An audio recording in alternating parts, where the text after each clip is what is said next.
What family secret came out in the worst possible way? The detectives arrived during Thanksgiving dinner while my aunt was in the middle of saying grace. 23 people had their heads bowed around our extended dining table when the doorbell rang 3 times in rapid succession, followed immediately by heavy knocking.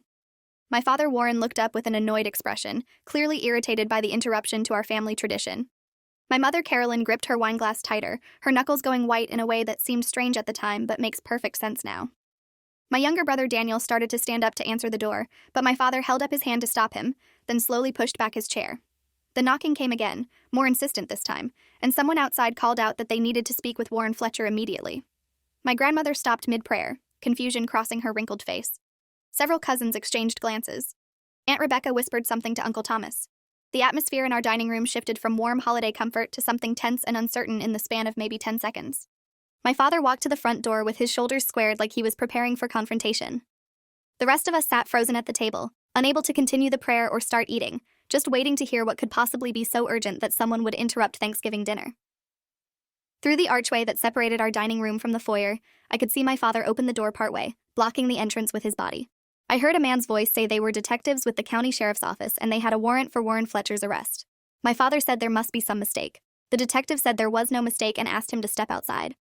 My father's voice rose slightly, taking on that authoritative tone he used when he wanted to remind people he was a respected high school teacher and football coach with 30 years of service to the community.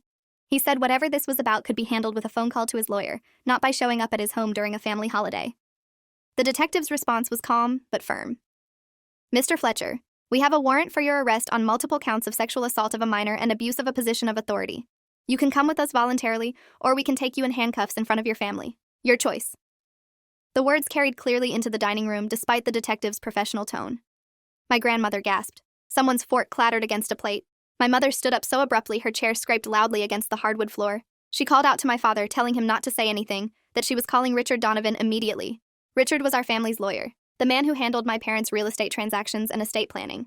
I sat staring at my untouched plate of turkey and stuffing, trying to process what I'd just heard. Sexual assault, multiple counts, minors.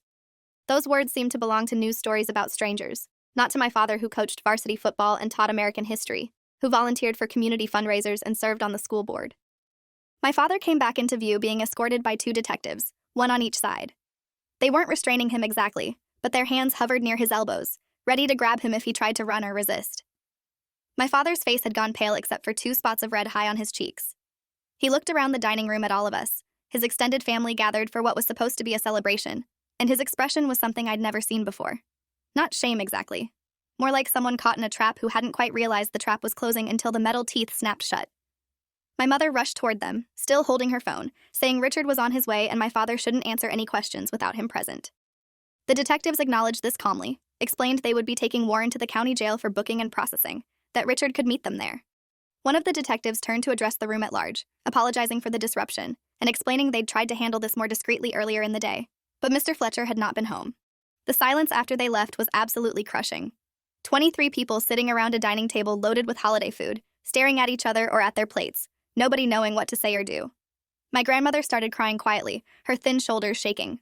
Aunt Rebecca got up and went to comfort her, shooting my mother a look I couldn't quite interpret. Uncle Thomas cleared his throat and suggested maybe we should all go home, let my mother and us kids have some privacy to deal with this situation. Other relatives murmured agreement and began gathering their coats and purses, the holiday celebration dissolving in minutes. Some offered awkward condolences or reassurances that there must be some misunderstanding. Others left quickly without saying anything at all. I noticed my mother wasn't crying. She stood in the foyer holding her phone, her face set in an expression of grim determination rather than shock or grief.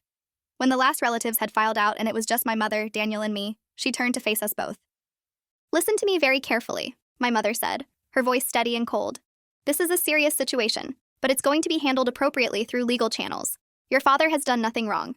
This is about allegations from students who failed his classes or got benched from the football team. It's retaliation, plain and simple. We're going to fight this with everything we have, and we're going to win. But in the meantime, I need both of you to understand that what you say matters. If anyone asks you questions, reporters or police or anyone, you say nothing. You refer them to Richard Donovan. Do you understand?" Daniel nodded immediately, his face pale and confused. I just stared at my mother, trying to reconcile her completely composed demeanor with what had just happened. She wasn't shocked. She wasn't devastated. She was already in damage control mode, already spinning this as false accusations from students with grudges. Something about her reaction felt rehearsed, like she'd been preparing for this conversation for a long time. I asked how she could possibly know the allegations were false if she'd only just heard about them 2 minutes ago. My mother's eyes narrowed slightly. "I know your father," she said. "I've been married to him for 30 years. I know exactly what kind of man he is. These accusations are coming from troubled teenagers looking for attention or money or both. It happens to teachers all the time, especially successful ones in positions of authority. People see an opportunity to tear someone down and they take it." I pointed out that the detectives said multiple counts, multiple victims, which suggested this wasn't just one disgruntled student making things up. My mother's face hardened. "Leah, I don't need you to understand right now. I need you to be smart and protective of this family. Your father's reputation is on the line, our finances are on the line, everything we've built is at risk. So I need you to stop asking questions that sound like you doubt him, and start acting like the daughter of an innocent man who's being wrongly accused." Daniel and I spent that night at home while my mother went to the police station with Richard Donovan. I couldn't eat any of the Thanksgiving food that sat abandoned on the dining table, slowly congealing in serving dishes. I kept replaying the detective's words. Sexual assault of a minor, abuse of position of authority, multiple counts. I pulled out my laptop and searched for news about my father's arrest, but nothing had been published yet.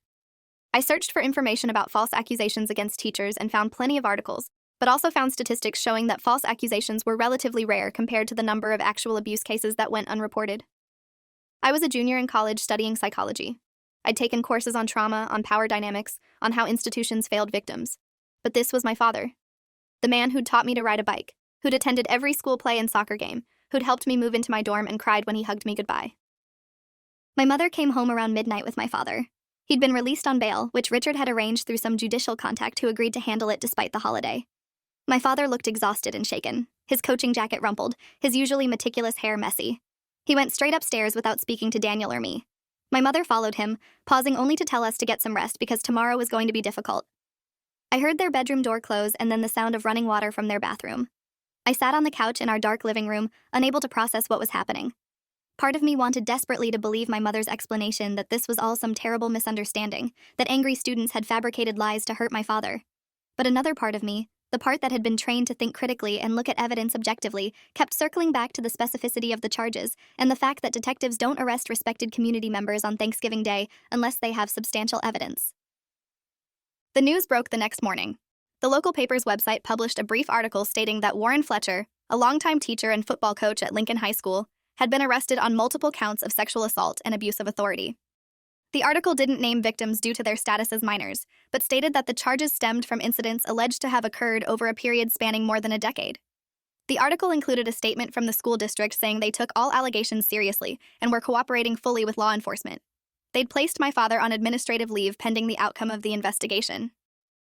My phone started ringing before I'd finished reading the article. Friends from high school who still lived in town, asking if I'd seen the news, asking if it was really my father, expressing shock and disbelief. I didn't answer any of the calls. I just sat at the kitchen table reading and rereading the article, trying to extract more information from the sparse details provided. My mother came downstairs dressed for battle in an expensive suit, her makeup perfect, her expression composed. She'd already been on the phone with Richard Donovan for an hour, she told us. The legal strategy was straightforward. My father would plead not guilty. They would challenge every piece of evidence. They would investigate the backgrounds of the accusers to establish their credibility issues. She'd also been in contact with a crisis management consultant who specialized in reputation defense. By the end of the day, there would be a statement from my father's legal team asserting his innocence and characterizing the charges as a tragic miscarriage of justice. My mother looked at me across the kitchen table and asked if I was prepared to stand by my father publicly. I asked what that meant. She said it meant being visible as a family, attending court hearings together, possibly speaking to media about my father's character. I told her I needed to understand more about what actually happened before I could do any of that.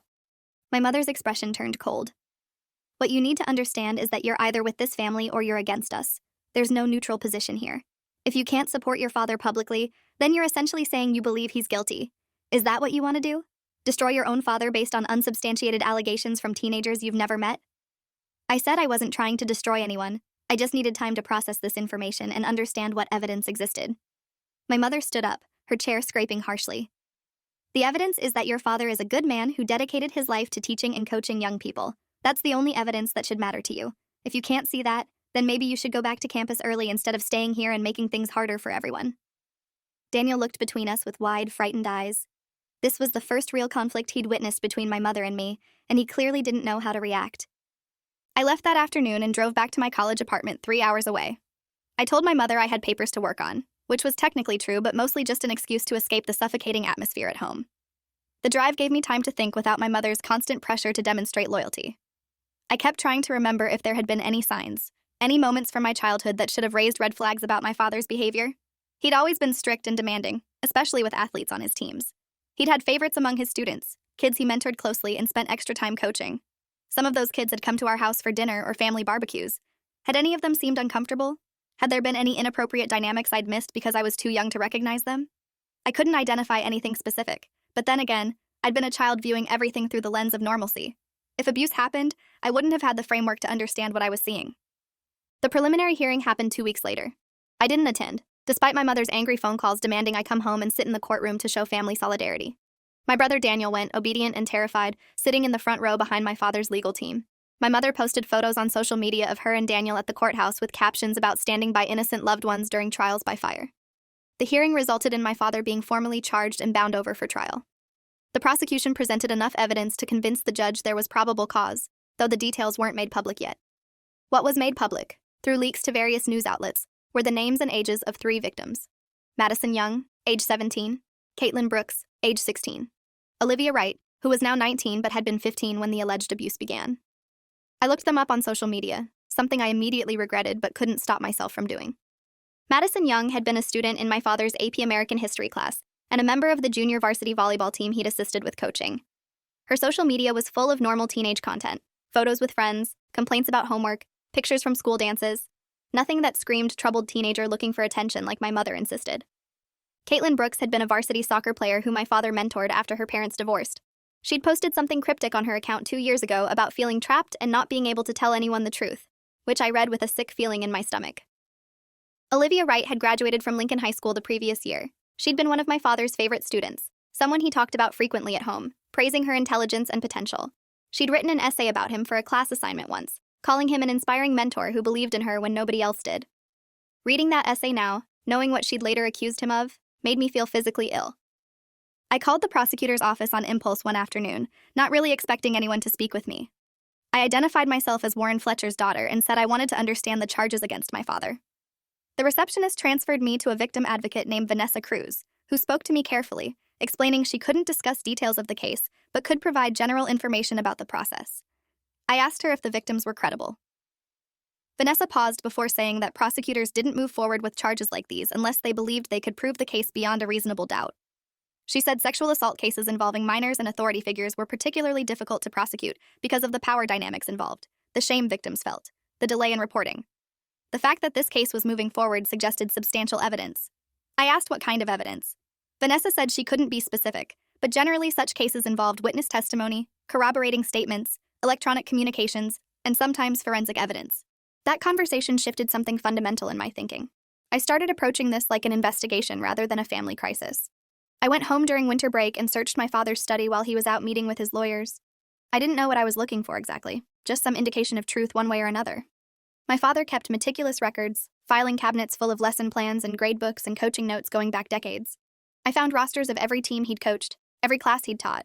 I found boxes of thank you cards from former students, letters of recommendation he'd written, awards he'd received. I found his personal journals, which he'd kept sporadically over the years. I took those journals to my childhood bedroom and read through them over several days, feeling guilty but unable to stop.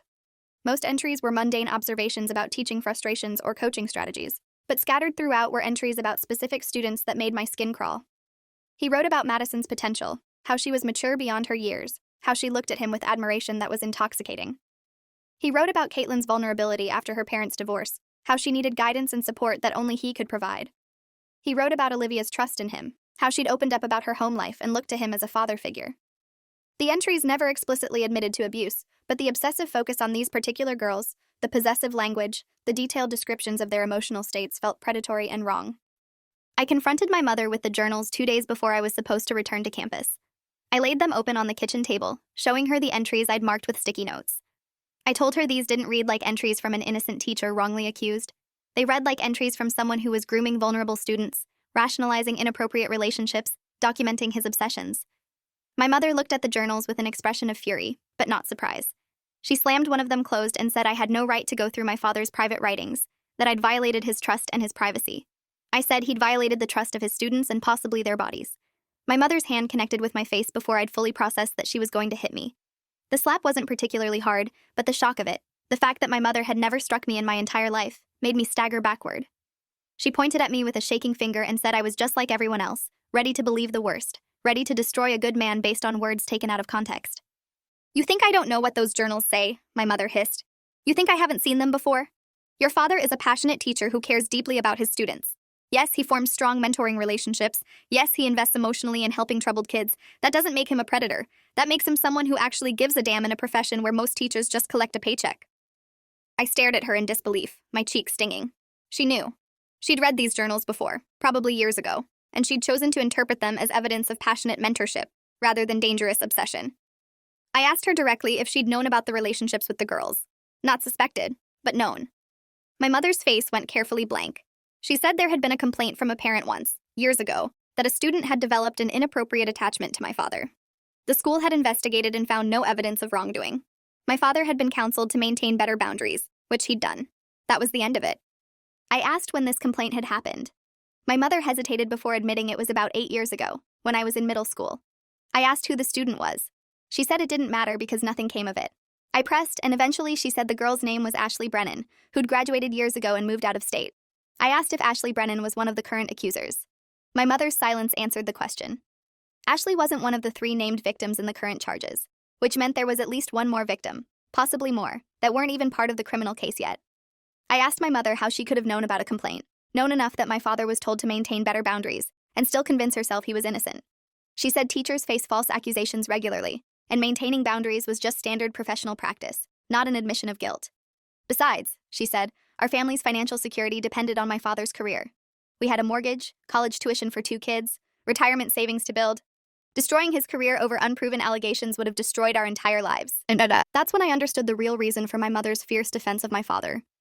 It wasn't that she believed in his innocence. It was that she'd chosen financial stability and social status over confronting the possibility that her husband was abusing his students. She'd made a calculated decision years ago to ignore the warning signs, to reinterpret concerning behavior as dedication to teaching, to blame victims rather than acknowledge the truth. And now, with criminal charges filed and the whole situation public, she was trapped in that decision. Admitting my father was guilty meant admitting she'd enabled his abuse for years. It meant accepting that our comfortable upper-middle-class lifestyle had been sustained through her willful blindness to his crimes. That was something she couldn't face, so instead she doubled down, insisting on his innocence with the fervor of someone trying to convince herself as much as everyone else. I told her I couldn't be part of this. I couldn't stand in court and defend him. I couldn't post on social media about his good character. I couldn't participate in the fiction she was constructing. But my mother's voice dropped to something quiet and venomous. If you abandon your father now, don't expect to come back. If you choose to believe lying teenagers over your own family, then you're not part of this family anymore. Your college tuition, your car insurance, your phone bill, everything we've provided for you stops immediately. You want to be independent and righteous? Fine. See how that works out for you. I looked at this woman who'd raised me, who'd taught me right from wrong, who'd volunteered at shelters and donated to charities and presented herself as a model of ethical behavior. All of it had been performance, I realized. The real test of her ethics came when protecting a predator benefited her personally, and she'd failed that test completely. I told her I'd figure out the financial stuff. I'd take out student loans, get a job, sell my car if I had to. But I wasn't going to lie for a man who'd hurt children, even if that man was my father. My mother's expression shifted to something almost pitying. She said I was naive and self-righteous, and I'd regret this decision when I understood how the real world worked. I moved out that night, packing everything I could fit in my car and leaving behind the rest. Daniel watched from his bedroom doorway as I carried boxes down the stairs. He looked torn, wanting to help but too afraid of our mother's reaction. I hugged him and told him I loved him and none of this was his fault. He started crying and asked me not to go, said the family was falling apart and he needed me there. I told him I couldn't stay in a house where everyone pretended the abuse wasn't real. He whispered that he'd heard some of the guys on the football team talking at school, that there were rumors about my father and certain students that had circulated for years among the athletes. Things like my father giving extra attention to pretty girls, making comments about their bodies disguised as coaching feedback, finding excuses to be alone with specific students. Daniel had never known what to do with that information, had pushed it out of his mind because the alternative was too horrible. Now he couldn't pretend anymore either, but he also couldn't leave like I was doing. He was only 16, trapped in the house with our parents, forced to participate in their denial. I found an apartment with 2 roommates near my campus and started working 2 jobs to cover my expenses. My mother made good on her threat to cut me off financially, canceling my phone plan and stopping tuition payments for the spring semester. I took out loans and applied for every scholarship I could find. It was stressful and exhausting, but also clarifying. I'd spent my whole life benefiting from my father's reputation and income without questioning where it came from or what it cost. Now I understood that some of that success had come through exploiting and abusing vulnerable students, and my mother had been complicit in allowing it to continue. The trial was scheduled for April. I'd communicated with the prosecutor's office through Vanessa Cruz, offering to provide my father's journals as potential evidence of his mindset and patterns. Vanessa said they'd consider it but weren't sure if the journals would be admissible. I also told her about the previous complaint from Ashley Brennan, which the prosecution team apparently already knew about and was investigating whether Ashley might testify as evidence of prior bad acts. The defense strategy became clear through media coverage leading up to the trial. My father's lawyers characterized him as a dedicated educator who formed strong mentoring bonds with students, particularly those from difficult backgrounds. They claimed the accusers were troubled girls with behavioral issues and unstable home lives who'd developed inappropriate attachments to my father and lashed out when he maintained professional boundaries. They presented character witnesses who testified about my father's positive impact on countless students over 3 decades of teaching. Former athletes spoke about how he'd changed their lives through tough love and high expectations. Parents talked about how he'd helped their children get into college through his recommendation letters and personal advocacy. The defense created a narrative of a man being destroyed by vindictive teenagers and an overzealous prosecution looking for a high-profile case.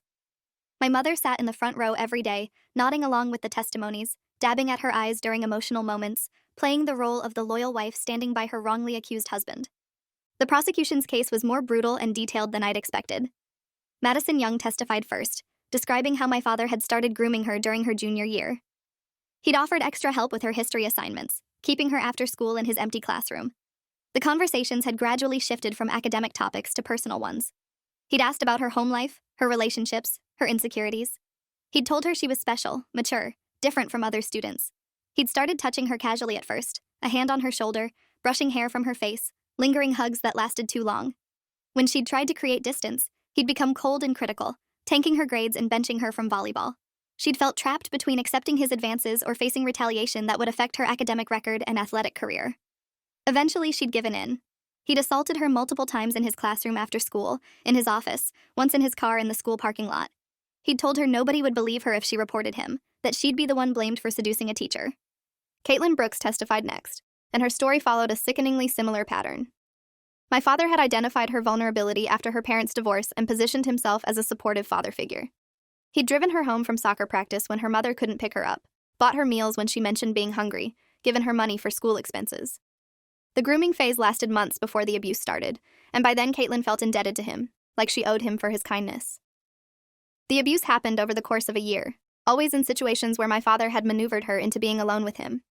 When she'd finally tried to distance herself, my father had threatened to tell her mother she'd been stealing from him, planting evidence in her soccer bag to make the accusation credible. Caitlin had been terrified of getting into more trouble when her family situation was already fractured, so she'd stayed silent even after the abuse ended. She'd never told anyone until the current investigation started, and a detective had contacted her based on evidence from other victims. Olivia Wright was the final victim to testify, and her testimony destroyed any remaining fragment of doubt I might have clung to about my father's guilt.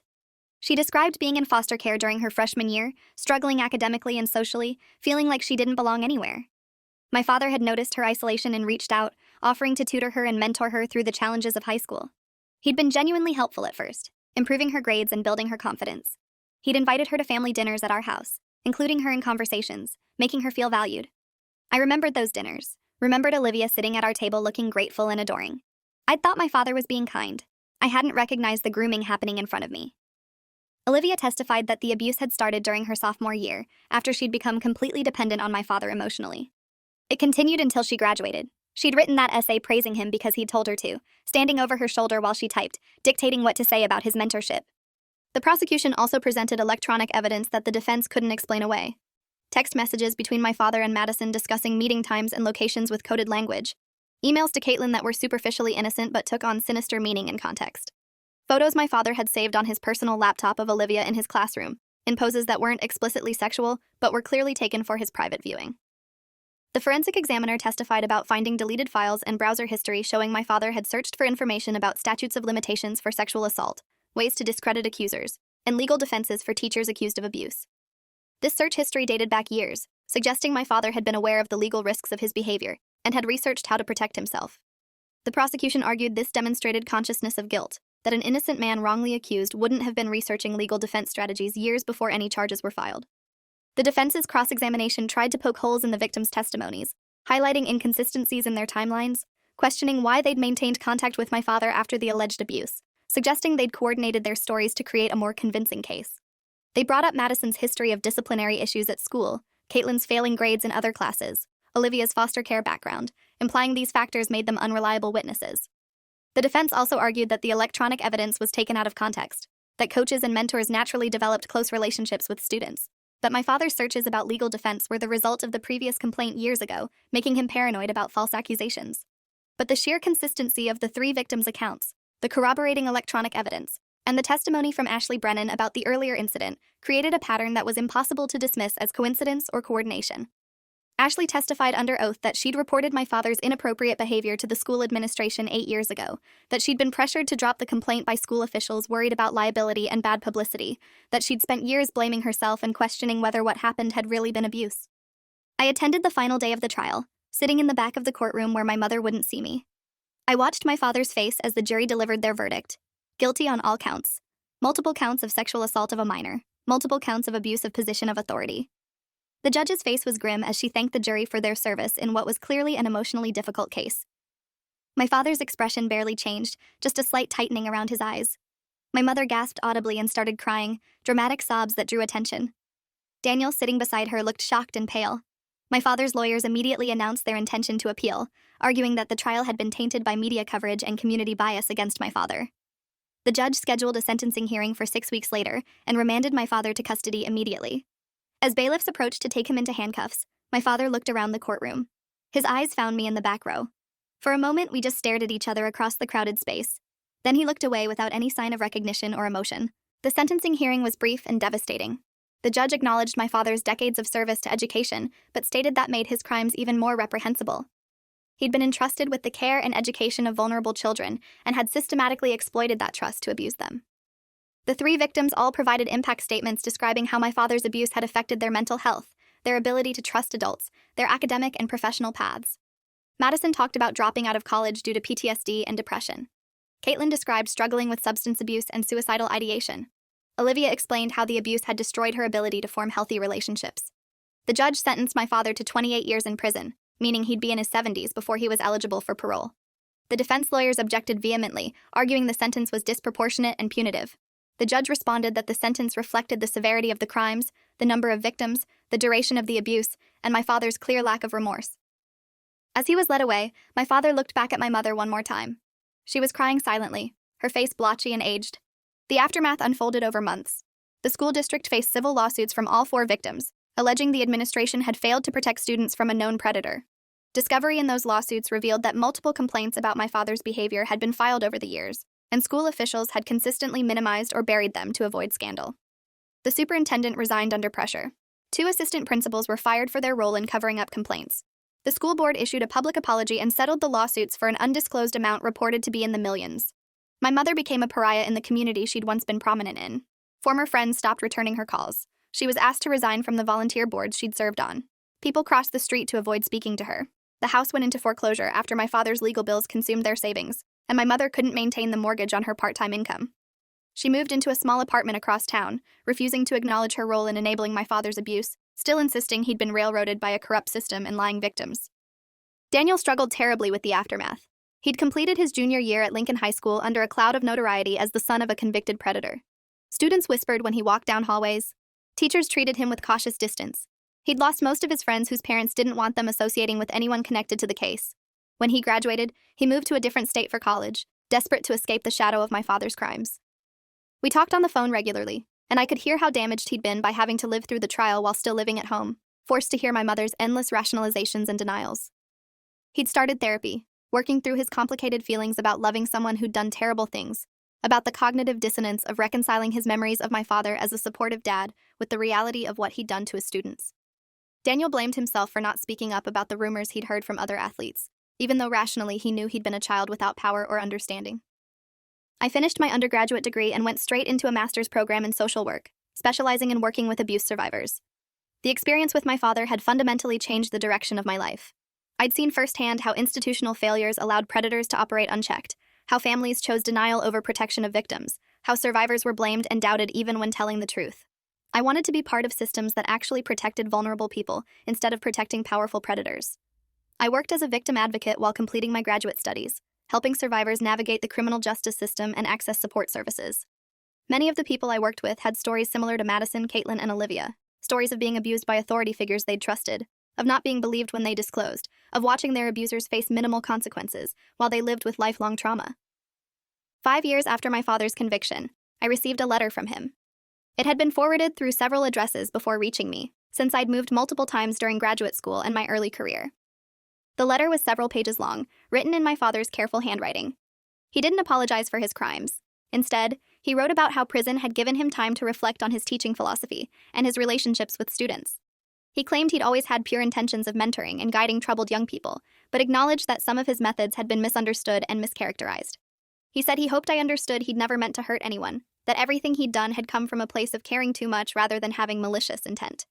He asked me to visit him, said he wanted to repair our relationship and help me understand his perspective.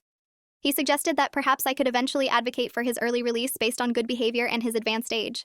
The letter made me physically nauseous. Even after conviction, even after hearing the testimonies of his victims, my father still couldn't accept responsibility for what he'd done. I wrote back one time, a brief response stating that I wouldn't be visiting him or advocating for his release. I told him his crimes weren't misunderstandings or mischaracterizations. They were deliberate choices to abuse vulnerable children.